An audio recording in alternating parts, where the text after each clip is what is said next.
Well, anyone feeling stressed out after that? Can anybody relate to that pace of life right now? For the very reason that we can relate to that pace of life right now, that we're doing a series that we started last week called Margin. And we said from the very beginning that margin is something we all need because we're all kind of living life to the very limits.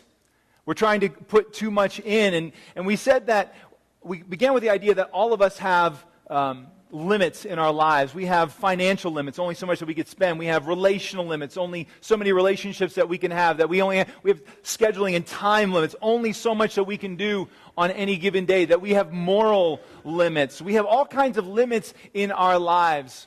But that very quickly, as a culture, more and more, we're living life right up to the very limits, right up to the edge of our capacity, right up to the edge of our ability. We have no margin. We spend everything we make. Sometimes we spend more than we make, therefore we have no financial margin. Many of us go right up to the very edge morally, sometimes go over the edge morally, and therefore we cross over into do things that we know we shouldn't do, and do things that we know are destructive, therefore we eliminate moral margin. We schedule every waking moment of every day full of activity and meetings and going here and going there, and we have no margin in our time. We are quickly becoming a margin-less society. And as we saw last week, there are several consequences to the fact that we have no margin in our lives. First, when we have no margin in our lives, what happens is, first of all, we have no room for error. That when something unexpected comes along, we can't handle it. So the car breaks down, and all of a sudden we have this unexpected expense. But because we have no financial margin, therefore that unexpected expense pushes us over the limit, and it causes bad things to happen. Or we have no margin in our time, and therefore, because we have no margin in our time, a friend gets sick, and they say that they need us to be there with them, and we can't be there with them because and we have to pull the bad friend card because we have no room. We have no room in our schedule. We can't be there for them. Or something little happens at home, and we just kind of lose it emotionally. We blow up, and everyone in our family is left wondering, where did that come from? But it's because we have no emotional margin in our lives, and the littlest thing, the littlest unexpected thing just puts us over the edge. And so when we have no margin, it just means that we can't handle the unexpected, no room for error. And number two, when we have no margin, when margin is low, anxiety and stress are high. Basically, when we eliminate margin from our lives, we end up just existing rather than really living life to the full. Because as we saw last week, life is lived best in margin. Life is really lived in the margin. It's not in the spending and the going and the doing. It is in the margins that we live best. And so, as we talk about this, I realize that in our family, there is an area where there is absolutely no margin. And this is an area of our family that causes a great deal of tension in our family. It has led to conflict in our family. It is an issue that is so marginless that it has left me lying awake at night wondering what to do about it. It gets so ridiculous sometimes that I just laugh about it. And I'd be willing to bet that our family isn't the only family dealing with this particular issue. It's an area in our kitchen known as the Tupperware cabinet. You probably have one of these at home. Maybe you call it your Tupperware drawer, but we have two full cabinets designated for the Tupperware. And please forgive me because I use the word Tupperware generically. It's not all Tupperware brand, but those little plastic things that we just accumulate, that we keep all of our leftovers and our extra food in. And that cabinet over the months and years has continued to fill up as we continue to put more and more Tupperware into that cabinet. But we never take any Tupperware out of the cabinet. We don't get rid of the old Tupperware. It just seems to multiply. Who knows? Maybe you've been looking for Tupperware at your house. You wonder, where did that go? It may be in our cabinet. Come check it out. But our Tupperware cabinet has gotten so bad, it gets so full that every time I now go to find some plastic container to put our leftovers in, when I open it, I get an avalanche of Tupperware that cascades all over me. I just know that some unnamed teenager who lives in our house, when he's putting the dishes away, just crams it all in there and slams the door shut as quickly as possible. And then along comes innocent me, who then suffers from our lack of margin. And then once I get into that cabinet, things don't get any better, because then we have about 200 plastic containers, and then we have the 200 lids, and they're kept over on the other side of the cabinet. And so once I find the container I want, then the hunt really begins. Now I've got to find the lid, right? And every lid looks like it's going to fit this one, so I take that lid out. No, it's not that one. It's not that one. And I think I always pick the one container that we're missing the lid, because you can never find it. But then after several hours, finally I find a match. Well, I remember the day when I was watching, I saw a television ad, I believe. It was advertising a solution that I knew would change our lives. Maybe you've seen these too, but it's one of these beautiful spinning carousel containers with, looks so neat and organized, and it's got the different sizes, but all with the uniform lid. It's like one lid fits all of those things. And I thought, this is going to change our lives. It's going to create margin in our lives. And so I tell my bride about it. She wasn't so sure. But after months of negotiating, we finally pull the trigger and spend the $20 on this item that is going to change our lives and solve our problems. So you may wonder, so what happened? Why didn't that solve your problems? Well, here we go. We made a critical error. Don't make this error if you ever buy the Tupperware carousel. We bought the carousel and we put it into the Tupperware cabinet, but we never got rid of the old Tupperware.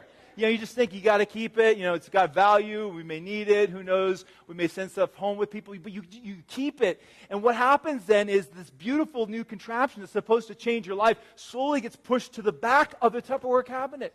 So now it's still there, but if I want to get at that wonderful carousel, I've got to dig through all of the other stuff. Now, this may seem like a silly story, but it makes a point that I believe is not so silly in the way many of us are living our lives and managing our time. We continue to add, and we continue to add, and we continue to add. And we try to cram more and more and more into the same amount of time and the same amount of space. And we never seem to stop and do an inventory of what is truly worthy and what is truly valuable and what we should keep in our lives and what needs to maybe has run its course or maybe is harmful or distracting and what needs to be let go of. And when we finally get fed up from life just kind of spilling out on us or spilling out on other people, then maybe we'll go out and we're going to try to add something that's going to fix everything. And so we get the new organizer or the new calendar, or we buy a book on time management or a book on how to manage our finances. And what we do is we just kind of add that to our already crammed lives and our crammed space and our crammed time. And we wonder why it's not fixing things. We need margin in our lives. We need to intentionally create space between our capacity and our activity.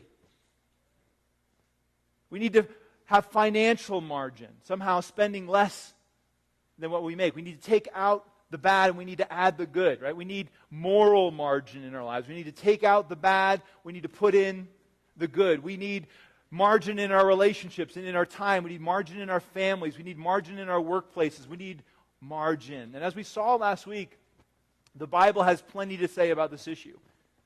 That our Heavenly Father knows that we need margin, and He knows that life is best lived in the margin. And so from the very beginning, when He called a people to Himself to be in relationship with Him, He didn't just suggest margin, He mandated it. He said, you are going to have margin. I command it. And so when He gave the 10 Commandments, one of those commandments is all about time margin. We talked about the Sabbath and how this one day, this every seventh day, that we're going to stop to create margin in our calendar, and margin in our time, and margin in our hearts and our lives. More than that, God gave them what He called the tithe, and He said, I want you to set aside 10% of everything that I give you, everything financial that I give you. The first 10% is mine, because I want you to know everything I give you isn't for you. I want you to live on less than 100%. I want you to have margin in your finances. He also, again and again, talked about this law of the gleaning, which meant that when you went to harvest your fields, don't go up to the very edges, but leave a margin in your fields. And when you go over your crops and through your orchards, don't just kind of take everything or go back a second time, but leave some behind for the poor. Again, He's telling them, you're not intended to use everything I give you.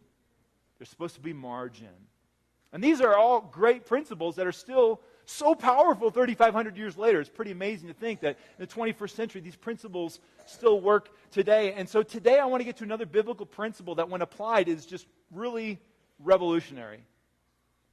Today, as we continue the series on margin, And again, I want to just acknowledge Andy Stanley and the work that he has done on this topic. He's done several series on this that are deeply informing this current series. But today, as we talk about margin, we're going to focus on the issue of time and how do we manage our time with wisdom.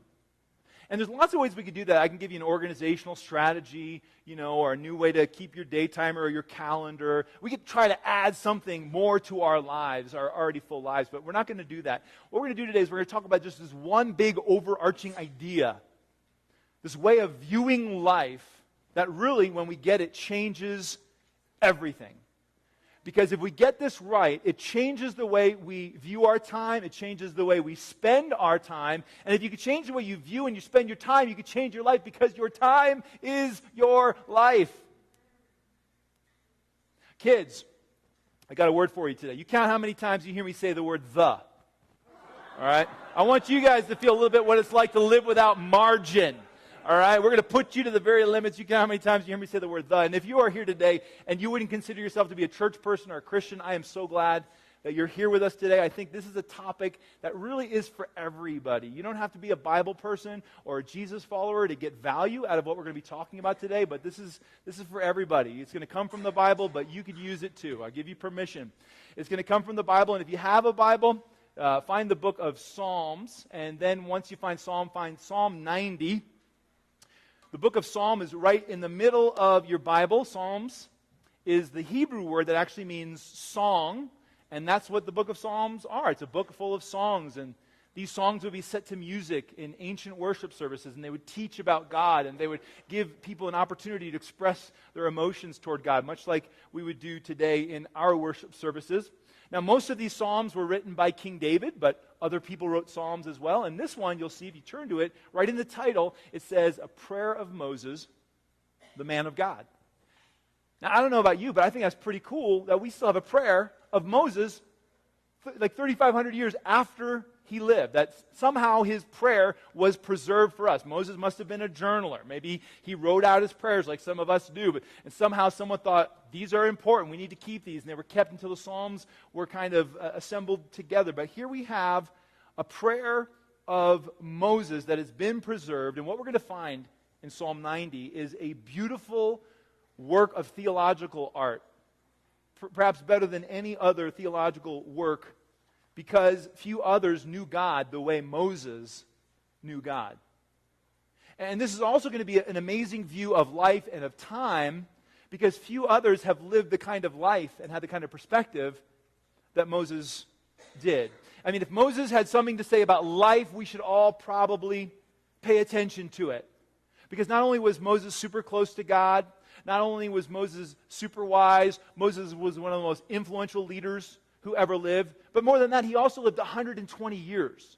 He had great perspective on time and on life. And really in those 120 years, he really lived 3 or 4 different lives.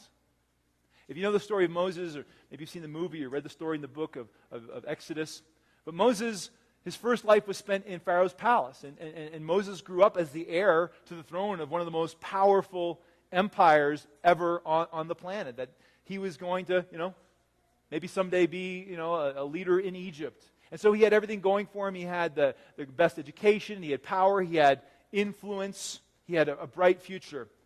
But then because of a mistake he made, he was exiled from Egypt and became a shepherd for 40 years. Just imagine that life transition, going from the palace of Egypt to the desert of Midian, going from this bright future to tending smelly sheep. I mean, just imagine Moses thinking, this is it. This is the rest of my life, following smelly sheep around. But then Moses had that burning bush experience that Tim was talking about earlier, where God kind of commissions him to go back to Egypt and back to Pharaoh to set the people free. And through the series of pestilence and plagues, the people are set free. And finally, Moses holds up his shepherd's staff and a sea parts, and God's people are rescued, and Moses is the man of the hour.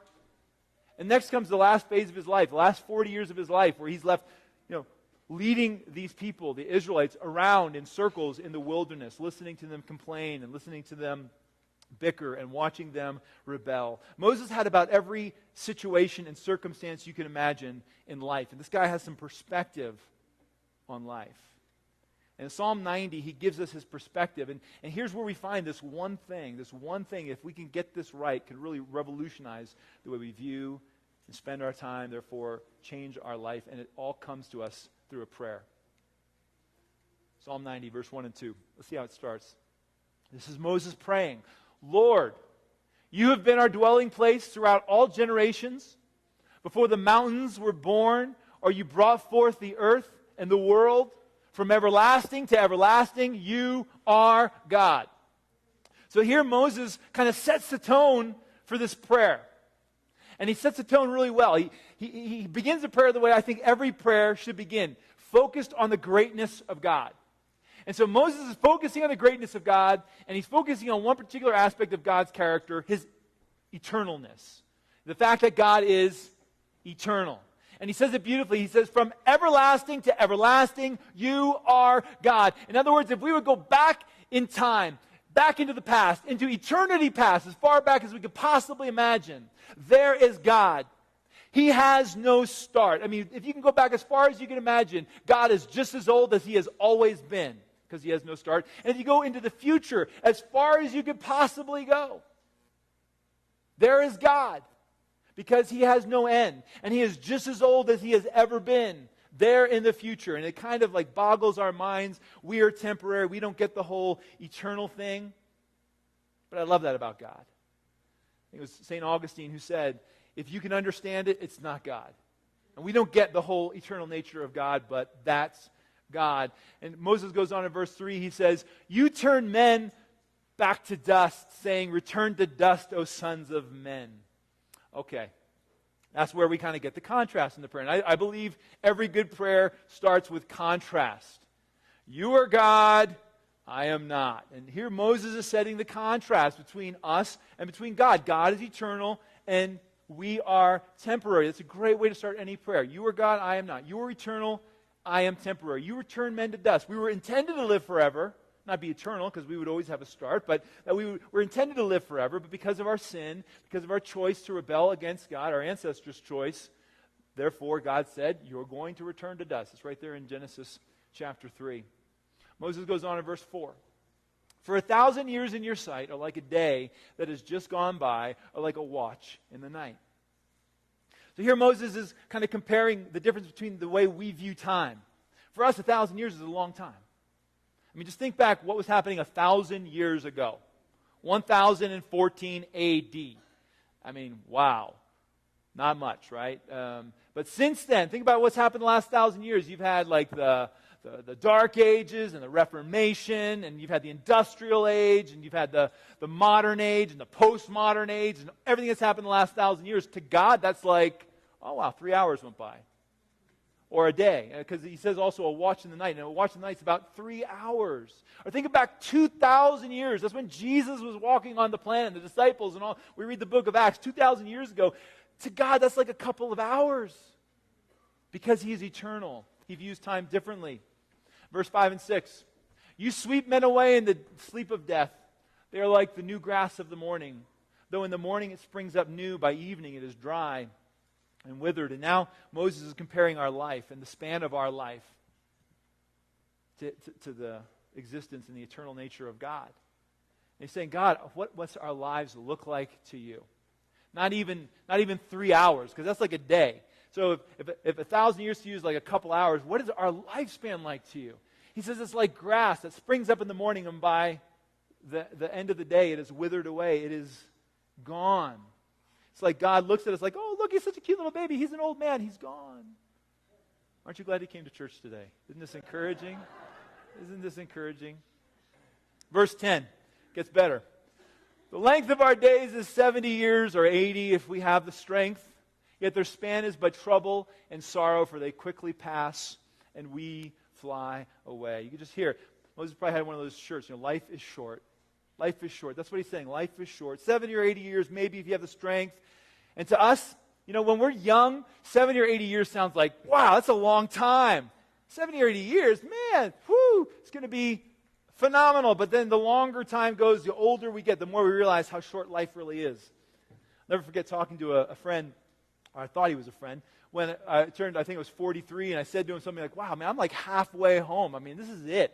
I mean, I got like half of my life left. And he said, well, actually, the second half of your life goes twice as fast as the first half, so really, you're 3/4 of the way there. And I'm like, thank you for coming to my birthday party. You can leave now. I was like, oh, man. And more than just short, life has all been very hard. I mean, we have trouble. We have sorrow, Moses points it out. And he knows that from experience. Moses knew that life was full of trouble and it was full of sorrow.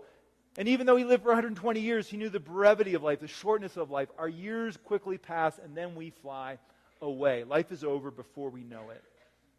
And finally, we get to verse 12, which really, I think, Moses has been working up to. It's not the end of the prayer, but it's where we're going to stop today. And this is really the big idea that I think can revolutionize the way we view our time and spend our time, and thus change our lives. So this godly man, this man of wisdom, this man of perspective, prays this prayer. He says in verse 12, teach us to number our days aright. Lord, teach us to number our days aright. What does he mean by that? Well, in the context, very clearly, what he means is that God, teach us to live in the light of the truth that our lives are short.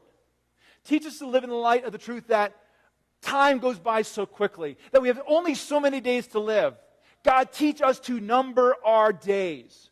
And he asks God to teach us this because this is not something that comes intuitively to us. This is not something that we naturally do, number our days. No, naturally what we do is we live as though the way things are right now are the way things will always be. And so when we are young and healthy, we think we will always be young and healthy. And when we are surrounded by people that we love who are healthy, we think we will always be surrounded by those people who we love, who are healthy. We think that we'll always have our whole life ahead of us.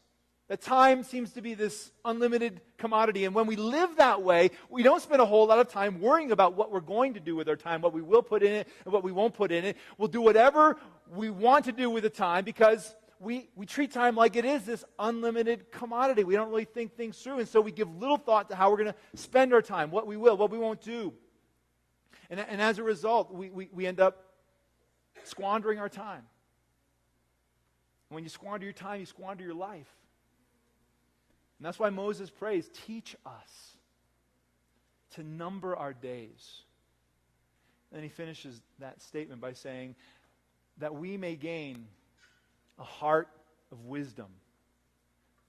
Really, think about what Moses is praying here. It is so brilliant. It is so wise. It clearly comes from a godly man who had the perspective of a full life being led by the Holy Spirit. Teach us to number our days.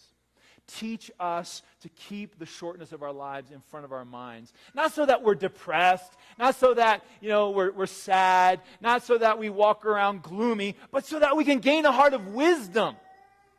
When we live with an awareness of the shortness of our lives and with the brevity of our time, it creates wisdom to know what to do with the time that we have. And there are times in our lives when this intuitively comes along, when we start living with our days numbered and it provides clarity to our days. So for instance, when you're getting ready to graduate from high school, you're a senior and you're in those last couple months, you number your days. You know how many days left you have of high school, how many days left of being a senior, and that drives the way you spend those last few months of high school. You want to fully connect with the people around you and be involved in all the different experiences because you know this is it. My days in high school are numbered.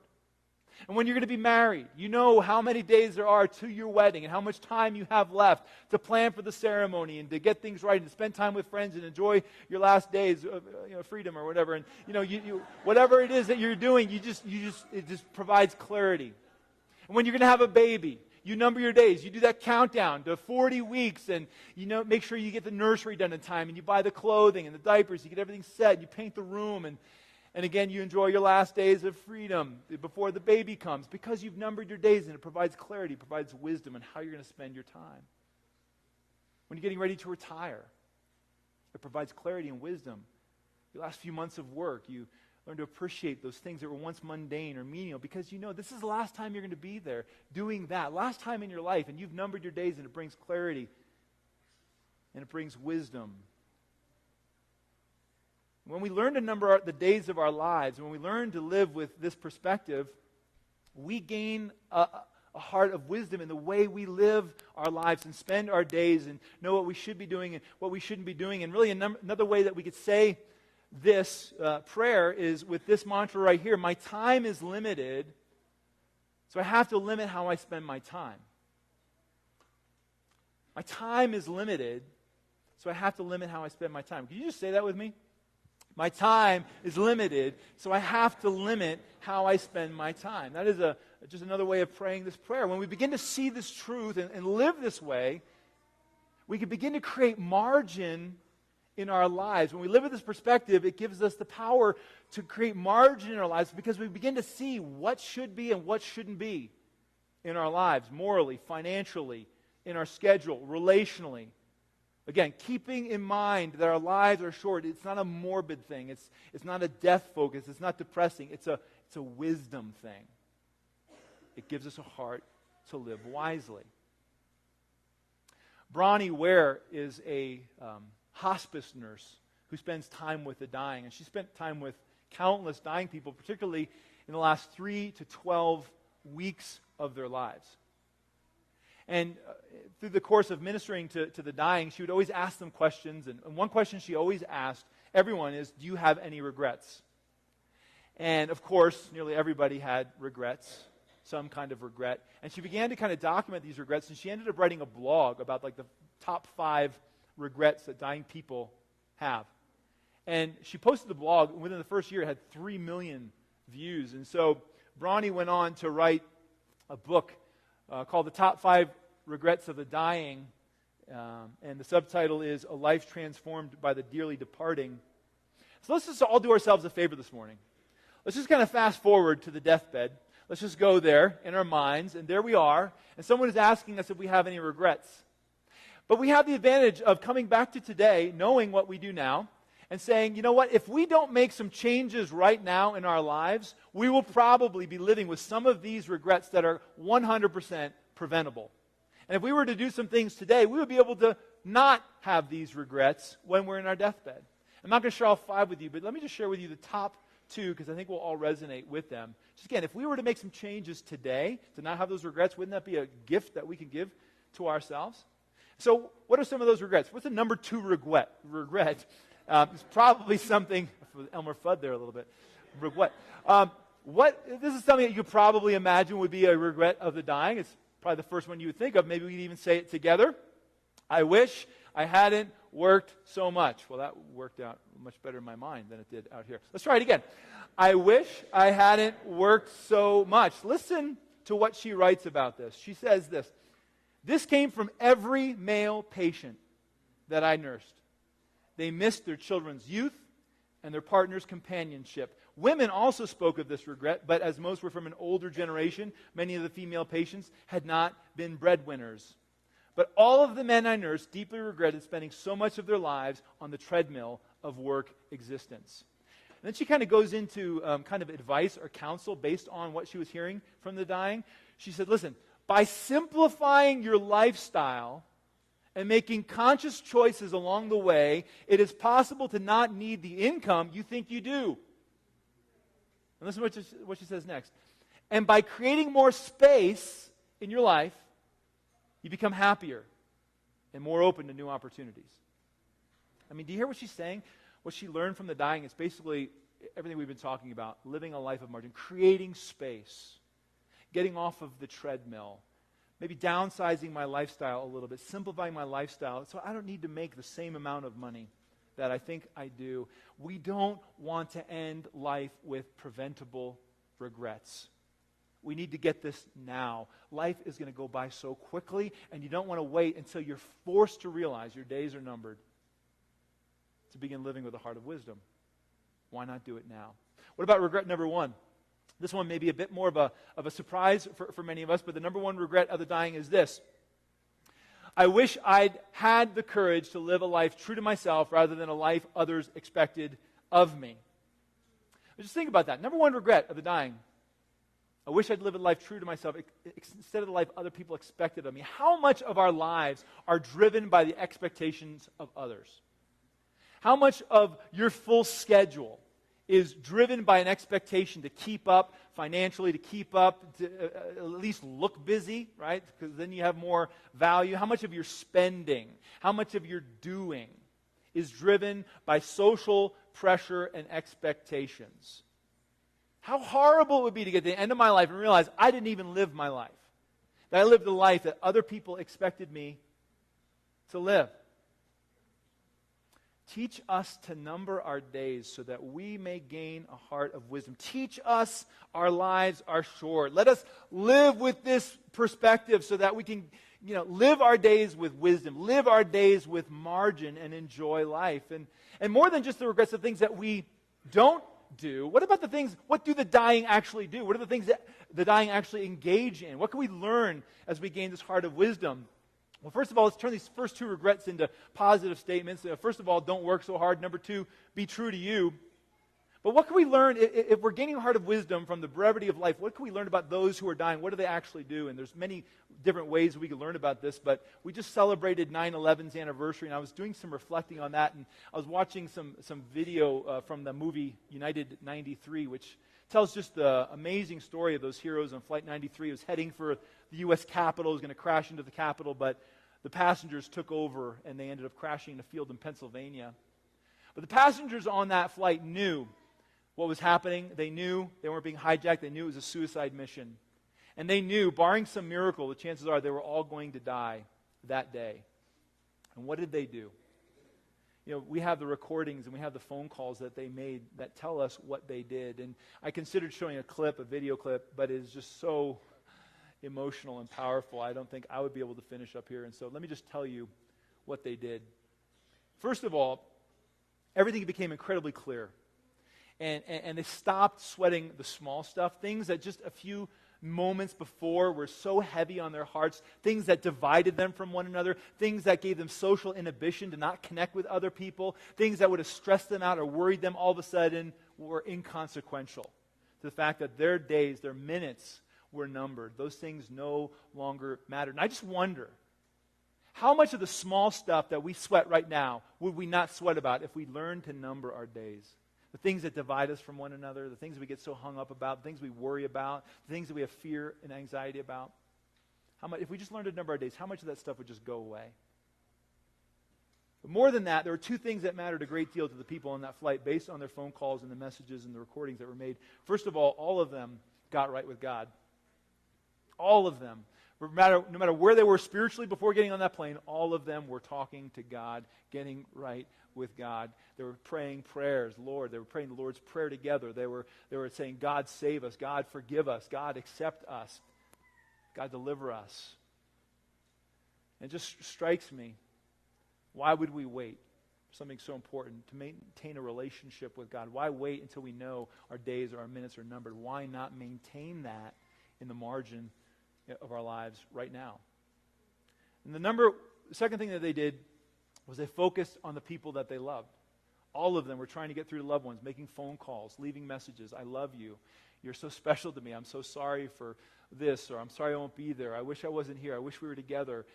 Just tell them I love them. Again and again, these messages just of love and of encouragement. Connecting to those we love is so important to those who know their time is short. And again, I would say, why would we wait? Why would we assume the time is just going to go on forever, that things are always going to remain the same? We need to learn to number our days so that we can gain a heart of wisdom and connect with the people who are important to us now. So let me just ask you, what do you do with all this? As you look at your schedule, as you look at the pace of your life, as you look at the things you're spending money on, as you look at what you're doing morally, if you would really live with this truth in mind, that my days are numbered, that my life is short, that my life is fleeting by, what changes would you make? How would you live differently? How would you spend money differently? How would you spend your time differently? Let me just give you an opportunity to think about this as we send you out of here today.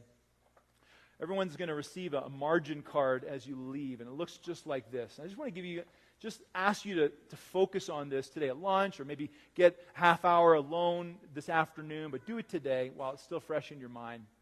And here's what I'd ask you to do. Considering the fact that your life is short, that your life is brief, First of all, what is one thing that you need to add to your life? What is one thing that you have to start doing because your life is fleeting by? What is one thing you're not doing now that you need to start doing? And a lot of us think, well, if I'm going to have more margin, I need to stop doing everything. No, sometimes you need to add the right things in if you're going to live well. I know a lot of people left last week. We talked about launching our small group cycle. We also talked about creating margin. I heard from several people, well, I can't join a small group. I need margin. You need to add the right things, because sometimes when you add the right things pay dividend in the rest of our lives. And I've heard this from countless people. I didn't want to join a group. I didn't want to go to group. I didn't have time for group, but then I went to group, and all of a sudden, I'm so glad I went to group because it provided the kind of perspective on the rest of my week and the rest of my life that I needed to have. So if you haven't joined a group, there's opportunity to do that again today. But maybe that's what you need to start, join a group. Maybe you need to start spending time with God, getting right with God, and reconnecting with Him. Maybe you need to start exercising. I don't know. What do you need to start if your life is truly short and you're not promised forever? Number two, what do you need to subtract in the view of the brevity of life? What do you need to stop doing?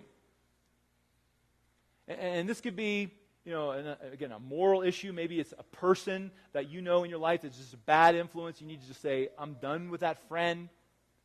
It could be any number of things that you need to stop. Maybe it's a habit. Maybe it's an addiction. Maybe it's a hobby that is just wasting your life and wasting your time. You just need to stop. What do you need to stop? Think about that. Just think of one thing. I heard about someone, as an author, every Thursday they quit something. We need to start quitting things. Number three, what do I need to do more of? What do I need to do more of? I'm already doing some of it, but I want to do more of it. Maybe again here it's prayer. Maybe it's exercise. Maybe it's getting outside during the workday. Maybe it's time with family, serving in the community. What are some things I'm just not getting enough of it, but if I did more of it, it would add to the quality of my life. And finally, what do I need to do less of? Maybe it's less work, maybe it's less shopping, maybe it's less spending, less time on my phone, less time on social media, less time on the internet, less time sweating the small stuff. What is it you need to do less of? But I would encourage you to think through these things. And listen, this biblical truth is a life changer because it changes our time. And when we change the way we view and spend our time, it changes our life. Lord, teach us to number our days so that we can gain a heart of wisdom.